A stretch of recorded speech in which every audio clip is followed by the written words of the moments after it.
Марсель. Это не свечка. А вы знали, что во Франции есть татарский город Марсель? Кать, это платье. Кать, это платье. Даша, Даша и Ваня. Ваня.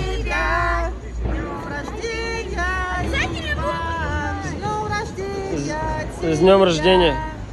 А сейчас ты будешь загадывать желание. Пластиковый топер. Это пластиковый. В общем, у нас погода чуть-чуть вот такая сегодня надула. Но мы все равно в скейт-парке. Это Чупа-пимуня. Исполнилось 18 лет. Пластиком сонным воняет, Катя. Ай, как вкусно! Мне сказали, что это свечка в Тебя магазине. обманули. Да? Но ты не видишь сама-то.